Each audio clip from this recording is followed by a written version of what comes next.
에스겔 39장 25절에서 29절 말씀 한 절씩 기도하고 마지막 절 같이 읽겠습니다.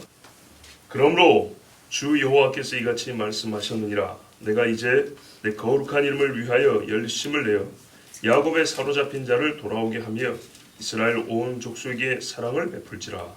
그들이 그 땅에 평안히 거주하고 두렵게 할 자가 오게 될 때에 부끄러움을 품고 내게 범한 죄를 뉘우치니 내가 그들을 만민 중에서 돌아오게 하고 적국 중에서 모아내어 많은 민족이 보는 데에서 그들로 말미암아 나의 거룩함을 나타낼 때라. 전에는 내가 그들이 사로잡혀 여러 나라에 이르게 하였거니와 후에는 내가 그들을 모아 복 땅으로 돌아오게 하고 그 한 사람도 이방에 남기지 아니하리니 그들이 내가 여호와 자기들의 하나님인 줄을 알리라. 내가 다시는 내 얼굴을 그들에게 가리지 아니하리니 이는 내가 내 영을 이스라엘 족속에게 쏟았음이라. 주 여호와의 말씀이니라. 아멘. 여러분, 알리야라는 말을 많이 들어보셨죠? 알리야. 이스라엘 사람들이 쫓겨나고 흩어지고 핍박당하면서 본토 땅에서 쫓겨나 이방에 흩어져 있는 사람들을 디아스포라 그러는데, 이 디아스포라 이스라엘 사람들이 고국 본토 조상의 땅 약속의 땅으로 돌아가자 하고 돌아오는 것을 알리야라 그럽니다.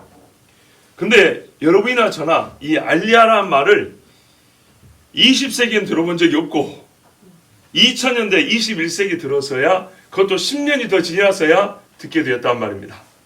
성경에 수천 년 전에 선지자들을 통하여 예언하신 말씀이었는데, 이거는 다른 언어가 히브리 말입니다. 히브리 말. 예, 히브리 말입니다. 그러니까 다른 사람들이 보고 어떤 개념을 만드는 게 아니라 본래 있는 히브리 말입니다.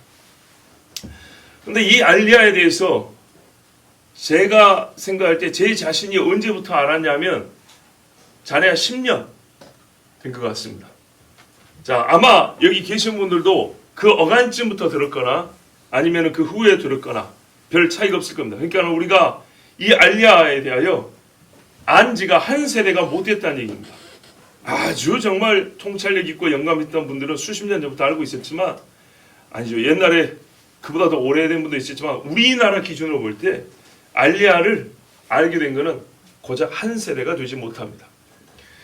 그렇다면 성경에 있는 많은 신비 중에 하나에 속하는 이 신비가 알리야인데, 곧 하나님께서 흩어버린 또는 흩어진 이스라엘을 돌아오게 하신다는 것인데, 이 알리야에 대해서는 우리가 깊이 있는 연구가 필요하고 이 안에 들어있는 하나님의 섭리가 무엇인지 알아야 합니다. 왜냐하면 하나님이 수없이 그 일을 지금 하고 계시기 때문입니다.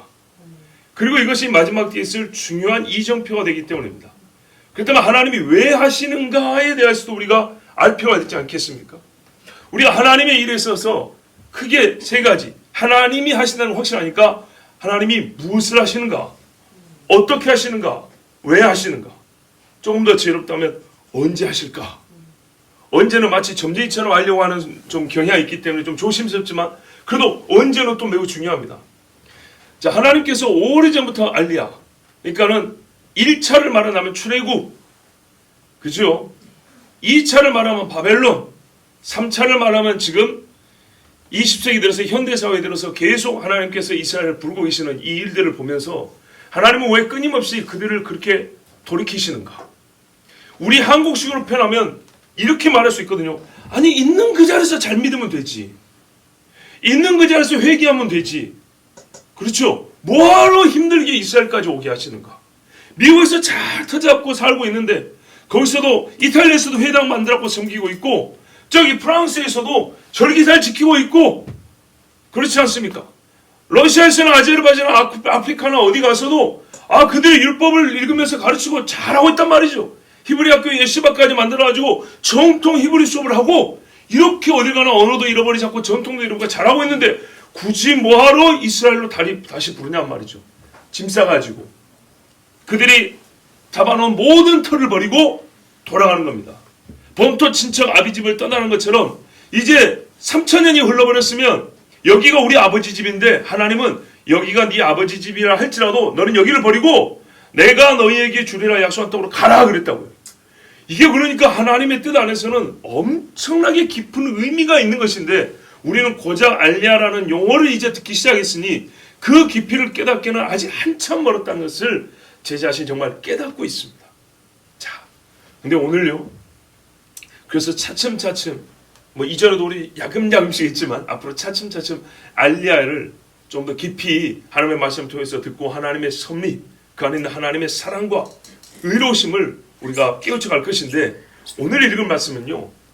성경이 말하고 있는 최후의 알리야입니다. 최후의 알리야. 맨 마지막 알리야입니다. 제가 2015년도에 이 전쟁을 볼 때 생각하라는 설교를 한 적이 있습니다. 아마 제 기억으로 이 본문 에스겔서와 상관이 있지 않은가 지금 어렴풋이 그렇게 생각하는데요. 다시 한번 38장과 39장 유명한 이름하여 고개전쟁이라고 하는 이 전쟁을 여러분 다시 한번 설교해야 되겠다는 생각이 듭니다. 왜냐하면 뭔가 보충해야 되고 해야 될 필요를 느꼈기 때문입니다. 자, 그런데 이 말씀 중에 이 고개전쟁이라고 하는 이 전쟁 중에 맨 끝부분을 오늘 읽었는데 이 맨 끝부분만 딱 놓고 보면 주제가 뭐냐면 크게 두 가지입니다. 알리야와 내 이름이 거룩하게 되리라입니다. 하나님이. 온 천하가 나를 알고 내가 여호와인 줄 알리라. 근데 여러분 이거는요. 옛날부터 나온 주제 아니었습니까? 하나님이 아브라함을 세우실 때 또 이스라엘을 출애굽시킬 때 무슨 일을 할 때 하나님이 결정적 사건을 할 때마다 온 천하가 내가 여호와인 줄 알리라. 내가 이스라엘의 하나님인 줄 알리라. 그랬단 말이죠. 그러니까 이 사건은 결코 작은 사건이 아니란 말이죠. 무지무지하게 큰 사건인데 그 말씀을 하시는 맥락에 알리야를 말씀하고 있다는 말입니다. 얼마나 반복하여 말씀하는지 한번 보십시오. 25절 이하에 다시 한번 읽어보면 열심을 내어 사로잡힌 자를 돌아오게 하리라. 그렇죠? 누구 집 사로잡힌 자입니까? 야곱의 집입니다. 사로잡힌 자를 돌아오게 하는 하나님의 마음은요 뜨거운 사랑입니다. 이사야 43장에도 이스라엘아 내가 너를 잊겠느냐? 야곱아 너는 나의 이름이 되지 아니하리라. 하나님 항상 바랄 때 이사야에서 수없이 반복하잖아요. 내가 남은 자를 두게 하리라. 반드시 남긴 자가 있어서 그들은 나의 영광을 나타낼 자라. 이렇게 부른다 했어요. 자, 26절에 보시면 돌아옵니다. 돌아오는데 어떻게 해요? 평안히 거주하고 이제 더 이상 두렵게 할 자가 없대요. 자, 이스라엘에 지금 두려운 일들이 많죠. 장차 유프라테스 강에서 일어날 두 번의 전쟁도 예언되어 있고 이스라엘 사람 다 알고 있습니다. 그래서 군사강국이에요. 대비한다고. 자, 그런데 어떻게 해요? 더 이상 두렵게 할 자가 없게 될 때 부끄러움을 품고 내게 범한 죄를 뉘우치려. 어디서 본 거네? 이스라엘이 최후의 하나님께 회개하고 돌아온다는 말씀 있죠.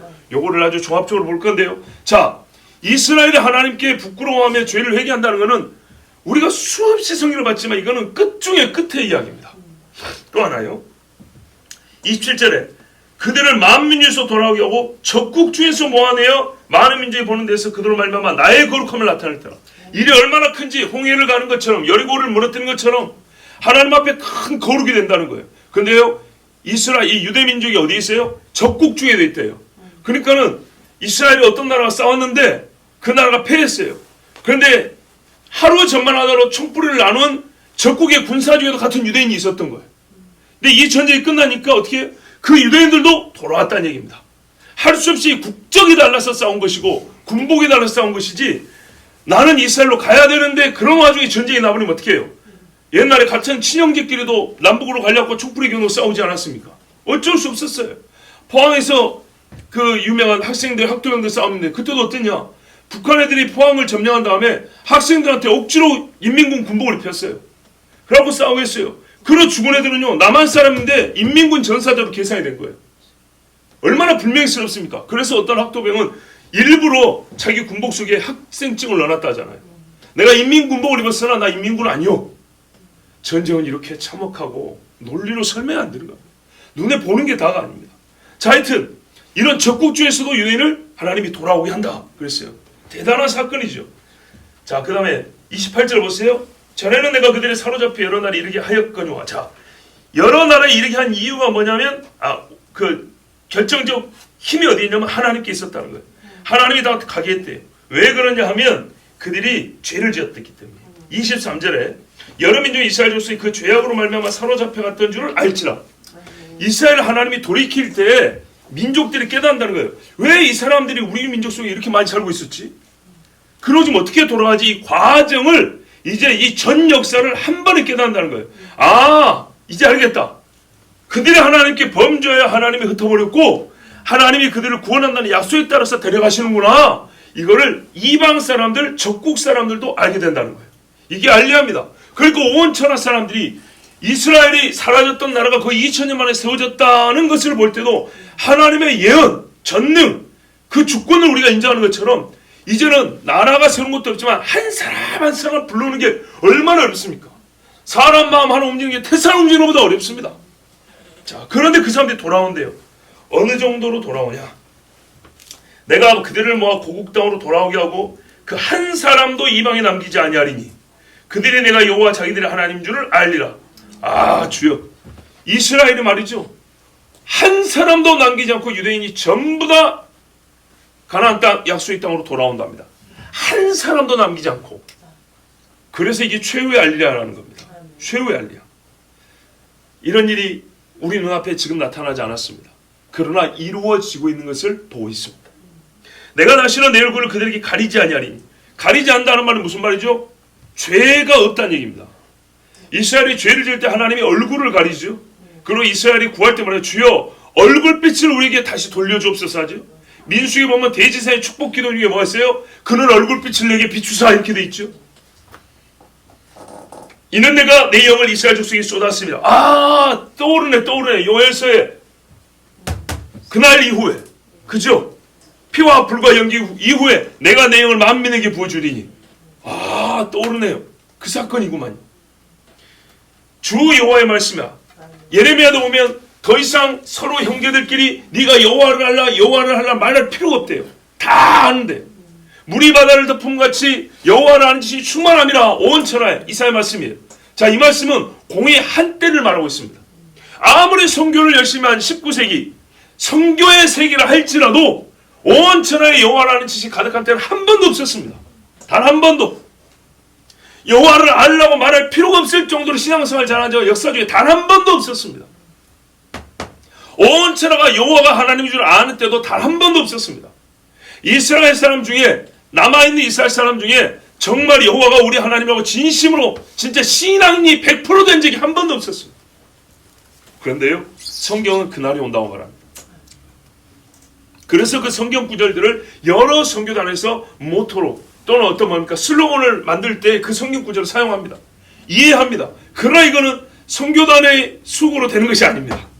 그리고 이것은 그 선교단이, 아니면 수많은 선교단이 열심히 선교해가지고 A라는 국가를 A라는 뭐 선교단이 선교했고, B라는 국가를 B라는 선교단이 선교해서 이렇게 각각 맡아가지고 서로 협력해서 온 천하 예수 안 믿는 나라가 하나도 없게 만들었다, 이런 얘기를 하는 게 아닙니다. 국가적으로는 선교를 했을지 몰라도 한 사람도 빠짐없이 여호와를 아는 지식이 가득하는 그런 때는 우리 사람의 노력은 될 수 없는 것입니다.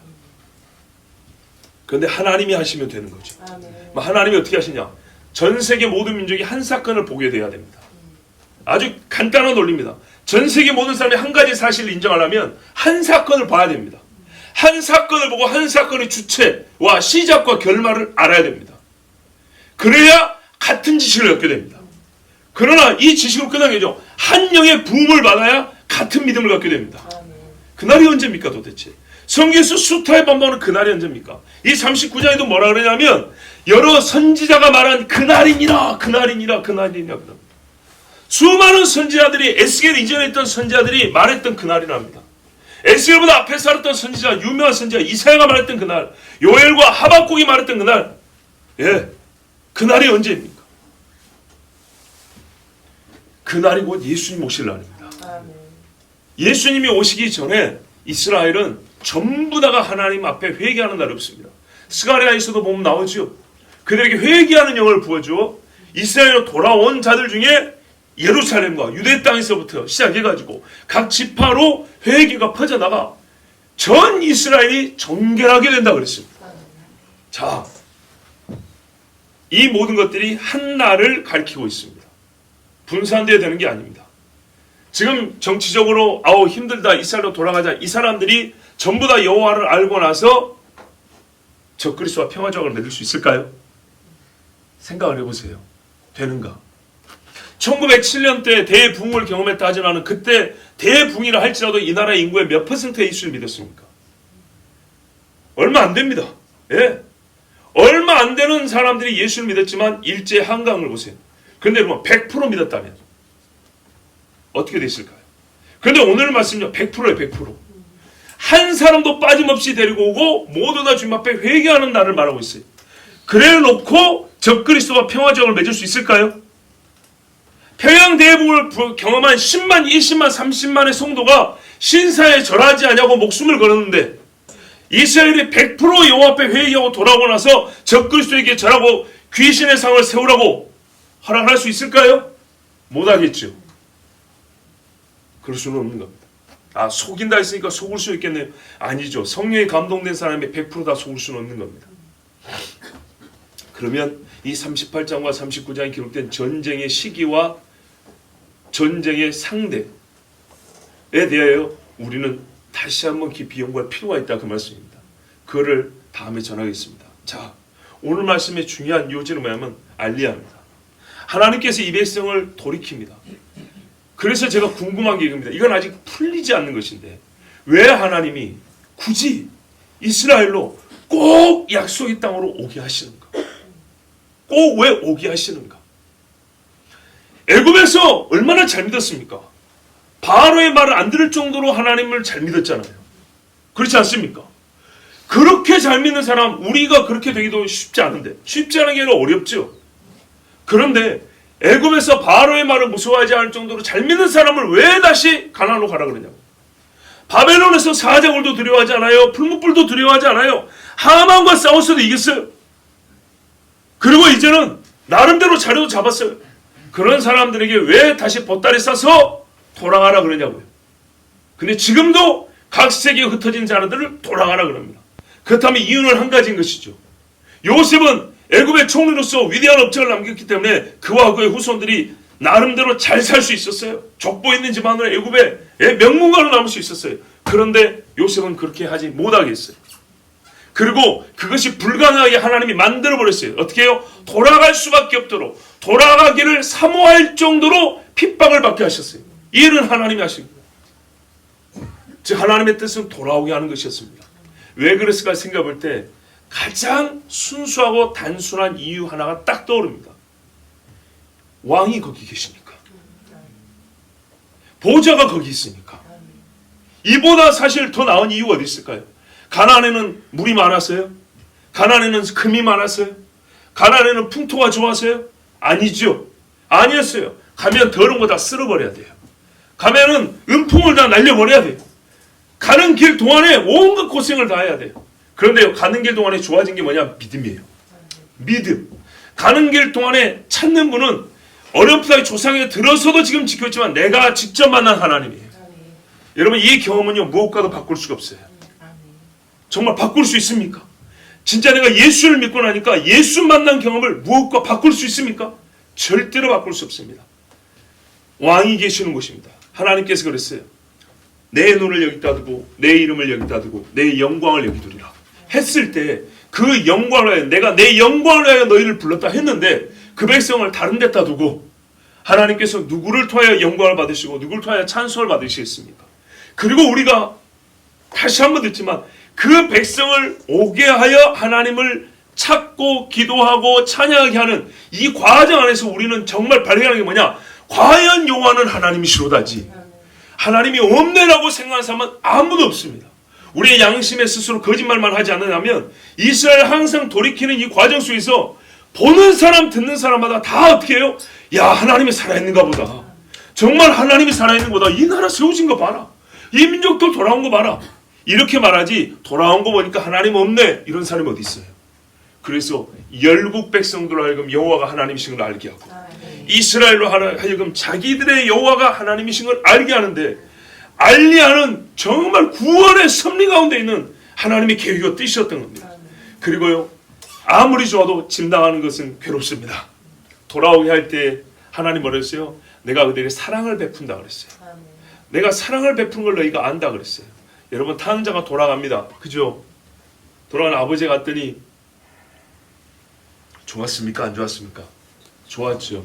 뭐가 좋았냐면 아버지를 만난 것이 첫째고 용서받은 게 둘째고 세 번째 그와 함께 반드시 일어나는 게 뭐죠? 본래 아들의 신부입니다. 여러분 이것은 그렇게 큰 것이 아닌 것처럼 보일 수도 있지만 하나님 중심으로 보면 하나님인 것을 나타낸 것이고 알리야로 부름을 받은 이스라엘 백성을 중심으로 보면 그들이 본래 자기의 영광을 또한 얻는 것입니다. 본래 자녀의 신분, 그렇지 우리가 아브라함의 자손이요 하나님의 언약 백성인 것을 확인하는 자기 스스로 확인할 수 있는 기쁨을 얻는 것이 알리야입니다. 그래서 지금 여러분 엄청나게 많은 사람이 지금도 이스라엘로 돌아오고 있습니다. 코로나 시국 했는데요. 이스라엘이 전 세계 최초로 하늘길을 끊어버린 나라입니다. 그렇죠. 그런데요. 이스라엘로 돌아오는 유대인들이 타고 온 비행기는 단 한 번도 거부한 적이 없습니다. 공항을 항상 개방해 주었습니다. 놀라운 사건입니다. 그런데 더 놀라운 게 있습니다. 이 코로나 시국에 이스라엘로 돌아간 사람이 더 많다는 얘기입니다. 왜 더 많이 됐는가? 그 사례를 분석해보면 대표적인 사례가 미국의 경우인데 미국은 평상시에 이스라엘 사람들이 유대인들 보세요. 미국에서 나름대로 경제적으로나 사회 신분적으로나 상위에 있는 사람들이 유대인들 아닙니까? 그래서 안 갈라 그런데 지금도 이야기하면 안 듣는 사람이 대부분인데요. 그런데 전보다는 많이 나아졌고 실제로 이 코로나 사태 중에 많이 돌아왔는데 그 계기가 뭐냐? 유대인들에게 옛날에 마녀사냥처럼 흑사병의 원인을 유대인들이 잡았던 것처럼 코로나가 너희들 때문에 확산됐어. 이런 식의 소문이 난 거예요. 사실과 다를지 같을지 모르지만 그런 소문이 나니까 유대인들이 미국에서 살기에 힘들어졌어요. 안 그래도 돌아오라 소리를 많이 들었는데 나는 여기가 좋아서 가고 싶지 않아요. 여기 있는 걸 다 버리고 또 대미국 국민으로 사는 게 어딥니까?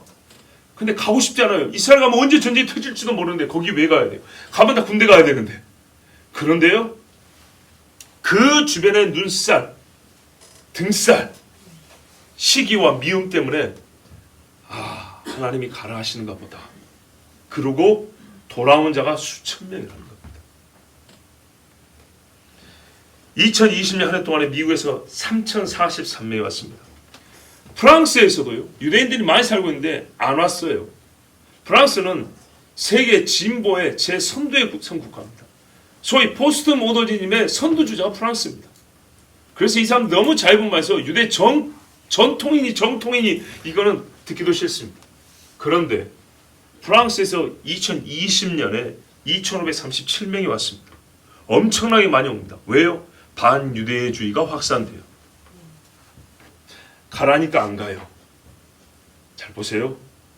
섭리가 어떤지. 이스라엘 백성이 애굽에서 잘 먹었거든요. 잘 살았거든요. 근데요, 핍박을 받으니까 어떻게 해요? 부르짖었다 돼 있어요. 제발해서 꺼내달라고. 여러분, 지금 전제하고 있는 우크라이나에서 2020년에 2,993명이 왔습니다.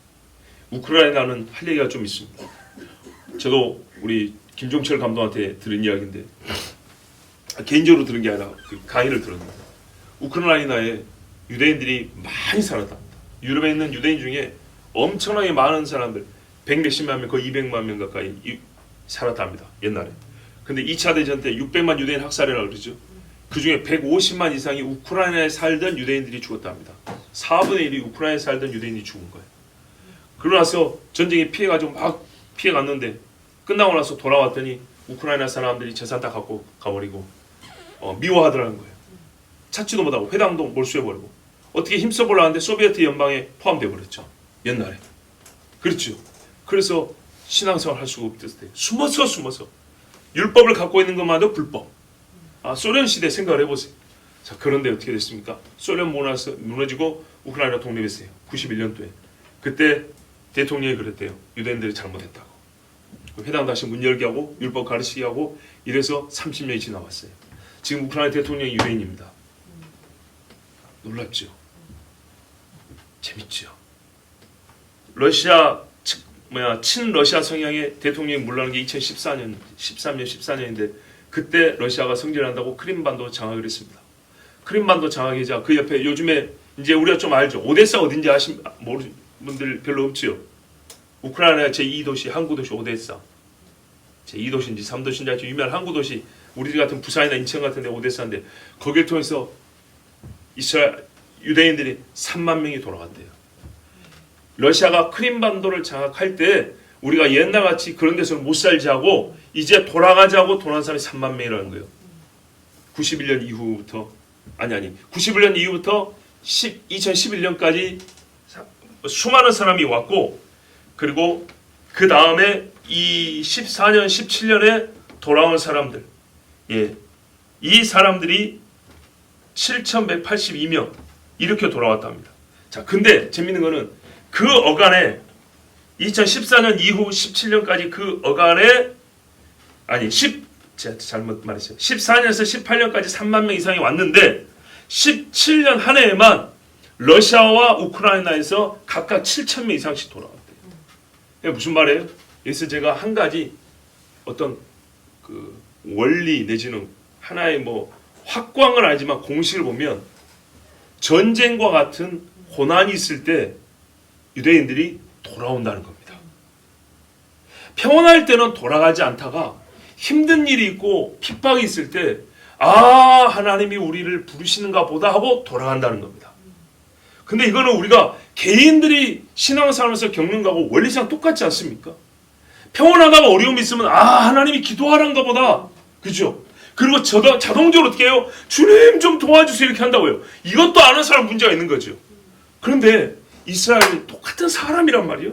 신앙이 없던 사람들이지만 하나님의 말씀을 보고도 부정했던 거예요. 돌아오게 한다 아무리 말했지만 이스라엘이 어떻게 해요? 쫓겨날 때처럼 신앙이 그렇게 좋지 않아요. 쫓겨날 때도 신앙 없이 쫓겨났고 돌아오라는 말도 안 듣는 거 보니까 아직 신앙이 별 볼 일 없는 거예요. 돌아오는 것도 힘들거든요. 그래서 고망하고 있는데 하나님 어떻게 해요? 확 쳐버리는 거예요. 물론 전쟁은 사람의 욕심으로 일어납니다. 사단의 악함으로 일어납니다. 그러나 성경에 보세요. 유다를 중심으로 해서 요셉을 팔았는데 요셉이 하는 말이 뭐예요? 당신들은 분명 악을 행했으나 하나님께서 이것을 선으로 바꾸사 오늘같이 만민의 생명을 구원하게 하셨다 이랬어요. 그들의 행위가 선이라는 거 아니에요. 분명히 그들은 그들의 악을 저질렀어요. 사람은 사람의 욕심으로 전쟁을 합니다. 죽이고 핍박합니다. 그러나 하나님은 그 과정에서 돼요. 악이 악으로만 끝나게 하지 않아요. 고통이 고통으로만 끝나게 하지 않아요. 그거를 하나님은 선으로 사용하시는데 유대인에게 있어서 중요한 사건이 고국으로 돌아가는 것, 왕이 오실 곳으로 돌아가 왕이 오심을 준비하게 하는 것, 이것이 하나님의 섭리였다 이 말입니다. 그래서 엄청나게 많은 사람이 21세기 들어서 보면 전쟁이 있을 때마다 질병과 전쟁이 있을 때 수천 명씩 한꺼번에 돌아간다는 거예요. 엄청난 사건입니다. 저는 그래서 성경을 보는 눈이 또 조금 달라졌습니다. 배운 것이죠. 스룹바벨 당시에 유대인들이 이스라엘로 돌아갔습니다. 그래서 성전 짓다고 막 했습니다. 그런데 그 중간에 뭐냐면 이스라엘이 바벨론에서 좀 살만했거든요. 그런데요, 하만의 사륙 계획이 있었습니다. 그때 잠자고 있던 유대인들이 전부 회개하고 기도하고 금식했습니다. 그래서 살아났습니다. 그리고 예전에 말씀드렸죠. 이 다음 세대가 에스라 느헤미야 세대입니다. 이 세대 사람들은 전보다 훨씬 더 뜨겁고요. 가본 적도 없는 예루살렘에 그 스룹바벨에 가서 지어놨던 성문에 불탔다고 하니까는 느헤미야는 울어버렸어요. 세대가 달라요. 세대가. 100년씩 나이가 차이가 나고 있어요. 그런데 에스라 느헤미야는 돌아가자 그랬어요. 그리고 돌아가자 할 때 안 돌아간다고 버티고 있는 사람이 있으니까 에스라는 어떻게 하면 삶을 보면서 책망을 했어요. 레위인들조차도 안 간다는 거예요. 에스라에서 보면 나옵니다. 그래서 에스라가 삶을 보내서 막 말했어요. 너희 레위인들이 정신이 있냐 없냐? 너희가 어떤 신분으로 하나님 앞에 어떤 택함을 받은 기름 부음 받은 종들인데 안 간다고? 빨리 나와. 그래가지고 에스라 데리고 갑니다. 이런 이야기까지 있어요. 그러니까는 이런 에스라 느헤미야 같은 지도자들이 힘썼던 게 뭐냐면 돌아가자 했어요. 돌아가서 뭐하자? 성전 짓자. 돌아가서 뭐하자? 왕이 구할 집 짓자 했어요. 그리고 하나님께 예배하자. 이게 정말 핍박 중에 또한 흩어진 자들 중에 남은 자, 그 남은 자의 지도자들이 하는 일이었어요. 자, 지금도 그래요. 하나님께서 사람이 얼마나 게으르고 악하며 또 우리의 믿음이 약한지 알고 계세요. 어떤 면으로는 우리의 믿음을 자극하는 방법을 알고 계세요. 우리의 속을 알고 있기 때문에 하나님은 먼저 우리에게 가르쳐줍니다. 깨우쳐준 다음에 깨우쳤지만 행하지 않는 것을 행함으로 바꾸기 위해서 그 알고 있는 지식에 불을 붙여버립니다. 그 중에 대표적인 게 뭐냐면 고난입니다. 고난. 오늘 말씀을 마치면서 첫 주제로 돌아갑니다. 이스라엘을 이렇게 돌이키시는 것은 하나님께서 자기의 영광, 하나님의 이름을 온 천하가 알게 하신, 그리고 이스라엘을 내가 얼마나 사랑하는지, 정말 알리아를 보면 하나님의 섭리와 예언이 철저히 성취되는 알 수 있어요. 정말 살아계신 하나님을 알 수 있어요.